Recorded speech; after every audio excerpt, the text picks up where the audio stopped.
Hello, my name is Katie Hughes, and I am introducing something called Same Wavelength. Same Wavelength is going to be a multifaceted project that I will be working on for the next several years, at least, hopefully longer. And it's a combination of my interests in science and art. I will go a little bit into my background later on, but I'd like to explain what this project is going to be. When I was an MFA student at CalArts studying graphic design, I pitched the idea of something called Supermassive, which was a theoretical streetwear brand that used graphic design as a means to communicate physics concepts. And it was theoretical because I obviously didn't have the time or resources to create a real brand, and I didn't really know what branding was, or sort of all the facets that go into it in a real commercial sense. And now that I've been out of school for a little bit, I have a sort of better understanding of what I want to create and how I think it could be effective in the world. So, same wavelength, which is a phrase that I'm sort of co-opting to imply that the arts and the sciences can be on the same wavelength, can have the same ends, can have a means of working together, is the name of this project that I'm creating. That's basically going to be multifaceted. One thing that I want to do is have a YouTube channel, podcast, newsletter, educational component, and then the other is going to be physical products and media that are also educational. And so I'll explain that a little bit. I think there isn't really a term for like a science art company. It's been very hard for me to figure out what to call this thing that I want to create because it is so multifaceted. I think there are obviously other companies that are doing interesting work in this realm, and there are plenty of companies that have, podcasts and products, and like that's like a pretty typical thing that happens now with merch. But I think sort of what I'm interested in doing is a little bit more not nonprofit like focused, but like wanting to be educational. So I will explain. Um, when I was creating my MFA thesis at CalArts, I was basically tasked with creating a design project and explaining it to professors and students. And the content of that project was the sciences because it's something that I was interested in using graphic design to communicate. And now I'm sort of doing this from the reverse, where I'm saying, I want to create work. I want it to be about science. I want science to be the forefront. I want science communication to be part of this lifelong path I've had as a student and sometimes educator. And so reverse engineering that and using my art skills to sort of make these scientific concepts available to the public and more understandable and fun and cool looking and desirable, is the method I'm employing. So sort of an example of this, or like what I'm interested in doing, is basically I would like to use graphic design, which has become this sort of like eternal, everywhere force of good, hopefully, to make everyday things that people have in their house, so that they can think more about like the content that they're showcasing. So if we can make posters that explain scientific concepts in a really beautiful and fun way, and you have them around your house, maybe you're going to think more about those things on a day-to-day basis. If you have a t-shirt that has a certain animal or a certain fact or something on it, you're going to embed that in your like day-to-day life because it's going to be a part of your wardrobe. You're going to think more about these things that you're interacting with daily. At least that's the kind of thought about how graphic design could help spread awareness and education, which is sort of one of the major tenets of the concept of design for good, which is a whole design philosophy. So the reason I'm sort of interested in doing work like this is that basically in my studies, I've sort of come to the realization that there's sort of two-pronged problem right now. One is that I think Carl Sagan had a quote about this, where we live in a society that's like very much dictated by technology, and increasingly no one understands how that technology works. So like 50 years ago, you could have a car and you might be able to replace some of the parts on your own, figure out how to deal with the engine. And now we have more and more technological, progress in something like a car where it's inaccessible. Like the average person doesn't have that sort of relationship with the technology around them. And that is concerning to me as someone who's like consistently aware of the ways in which technology is shaping and changing our lives. Um, and I'd like to change that a little bit. When I was a kid growing up, my favorite kinds of television shows were The Magic School Bus, um, Zaboomafoo with the Kratz brothers. Mythbusters was like revolutionary for me and the reason that I started as a physics major at Stanford in undergrad, um, and eventually became a philosophy major. I'll go into that later. Um, but these kinds of popular science connections were really appealing to me as a child and then as a teenager.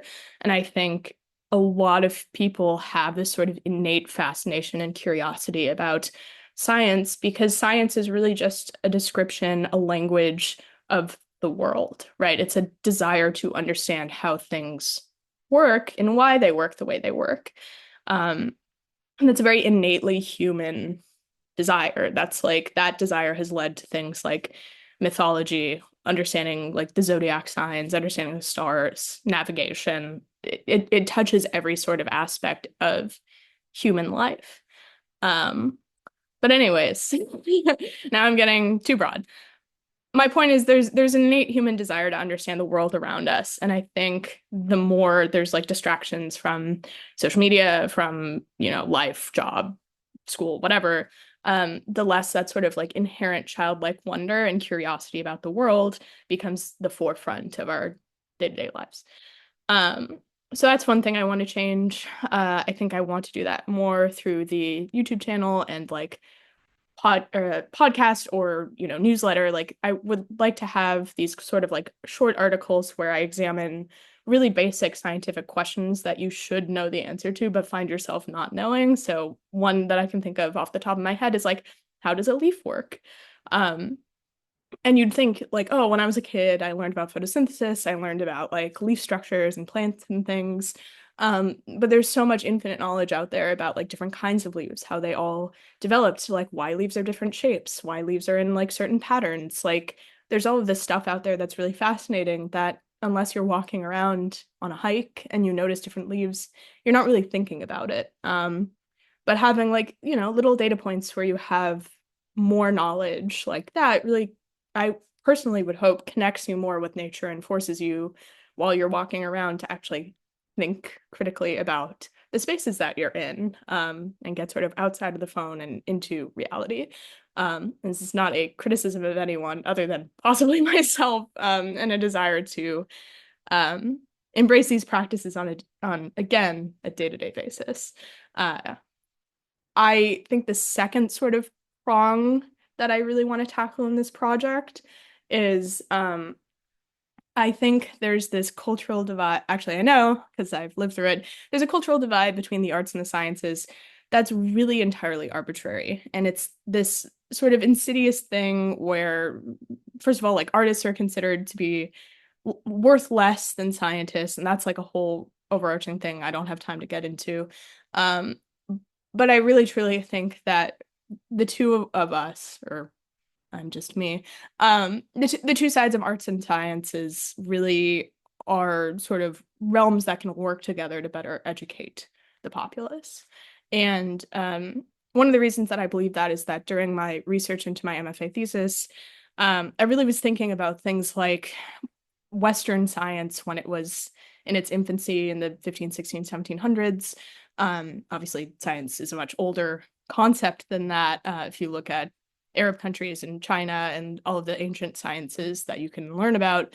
But anyways, like when science was in its infancy in the Enlightenment in Europe, there was this sort of deep connection between the arts and sciences where because there wasn't photography yet, scientists really relied on either being artists themselves or hiring artists to have a recording of their experiments. So you see drawings that Isaac Newton did while he was doing experiments with light. You have Darwin who's going out and recording different finches.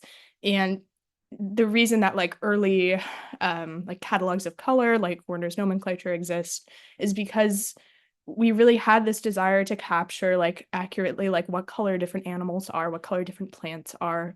If we don't have photography that can tell us like this is this kind of plant, we're really relying on art to explain those things. And now that does rely on art as like a descriptive tool of nature that's like less creative and more communications based.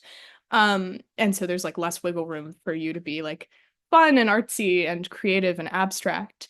Um, but it's still extraordinarily important in that it shows that like the arts really were a form of science communication and education, and that was a good thing.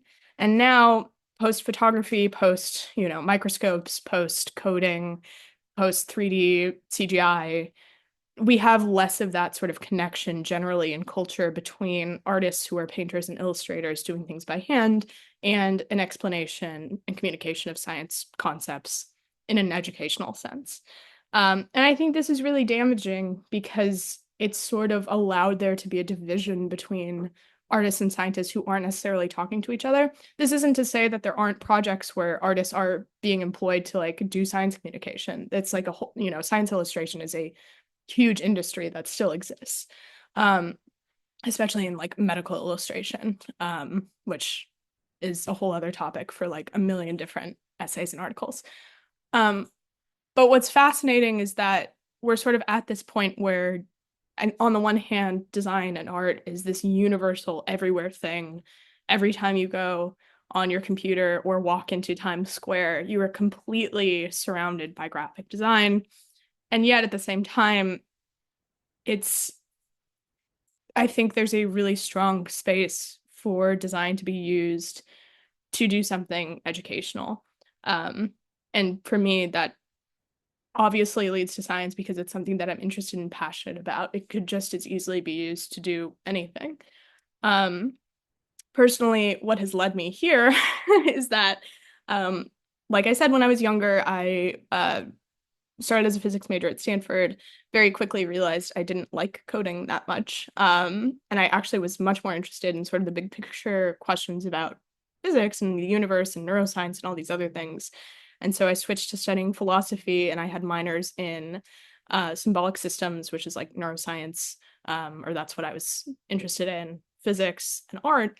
And those things together sort of gave me this Renaissance education in the different ways that we think and communicate different issues. And so when I graduated, I sort of was trying to figure out what to do with my life. And one of the avenues that I thought would be interesting to pursue was how to take ideas that are often philosophical, and instead of just writing an essay about something, how do we make these ideas more appealing? If you're not going to sit down and read a philosophy book, how are you going to engage with some of these concepts? And those forms of media usually are, things like television, things like podcasts, things like posters, and all of these sort of other things, these forms of communication that were interesting to me usually took visual components because I'm a painter. I've been a painter and an illustrator like literally my whole life. Um, and so I was like, maybe I can use my art skills to communicate some of these science and philosophy ideas. And maybe I can do some of that for good. There's a whole realm of design called design for social justice, design for good. And I was going to go into a program about that, and then COVID hit, and then I ended up just doing an MFA in graphic design. But with that, I've sort of been on this long, long, long, long path to figure out how to use the skills and interests that I have to create things in the world that I think are doing good. And so Same Wavelength came about as this sort of like educational platform, with objects, to do that. And I'm interested in this not as a like way to make money, although that would be great.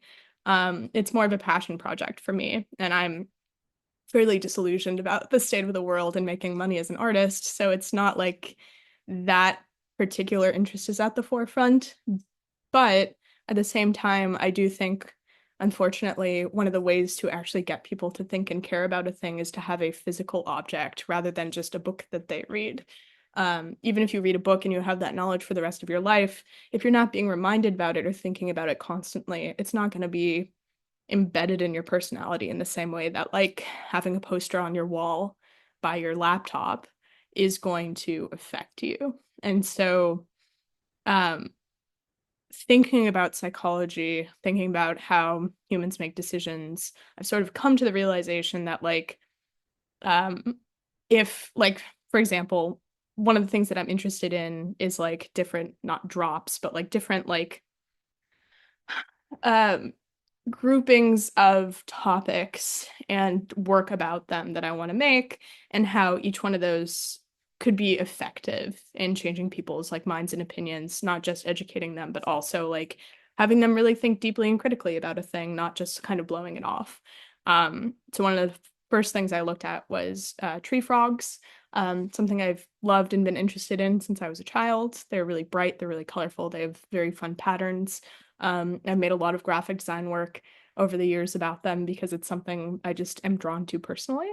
And when I think about something as simple as like one topic like that, one animal or different species of the same kind of group, and how much design work I can make about just that one topic, how many bookmarks, posters, stickers, t-shirts, hats. Like, I'm not particularly interested in being a part of consumerism. But if that's a method by which someone, wears a hat with a frog on it every day, and then that object is accompanied by an educational pamphlet that explains all the very cool science about frogs, and then also at the end says, and listen, these species are endangered because we're encroaching on their territory in Central and South America because of logging or because of farming, then you've actually created a way for someone to actually be connected to an issue such that they maybe have different purchasing patterns or different political patterns, and like it connects to all of these other elements of life. Same thing with technology. If you are able to learn a little bit more about the objects you're interacting with on a daily basis, and you say, oh, like, I actually don't want to, you know, I don't want to have a closet full of fast fashion. It's all of these other sort of things that could be brought to your attention through something as simple as a poster. So that's sort of what I'm interested in. That last bit sounds very not conspiracy theorist, but very like, oh, big picture, change the world through stickers. Um, but I do have like a very visceral memory of being in school and saying like, graphic design can change the world because advertising inherently does that. And one of my professors saying, you will never be able to change the world through graphic design. And me being like, why do you think that? And it was like a very strong memory where I was like, if I'm going to devote my life to anything, I might as well devote it to doing good or trying to do good. And I don't really want to let anyone stand in my way. So at the moment, my plan is to spread little bits of scientific knowledge and awareness through stickers and YouTube videos. And if that works, that's great. And if it doesn't, I've made a bunch of cool stuff. And as an artist, I'm fine with that. If I end up just having an art portfolio of sort of interesting science stuff, that's cool too. So that is what Same Wavelength is. That's what I'm striving to make it be. I've had a lot of different projects over the years that have taken different forms, a lot of different YouTube interviews with people, and I'm trying to take the best of what I've done and the things that I've learned and then combine it into this project that I will devote a lot of time, love, and attention to. And it would be great to have um, any amount of support and attention. I'm planning to do things like book reviews on different books that are about science communication or science and art or like different arts. And I want to be as wide ranging as possible. My original project was just about physics because I had to limit the scope for grad school. Now I'm not limited by anyone except my own amount of energy. So, yeah, that's kind of it. uh, if it works, it works. If it doesn't, it doesn't. And I'm sort of at the point where that's okay. And I think that's where I needed to be to have the confidence to launch something like this, which is a labor of love. Um, so stick along for the ride. We'll see where it goes.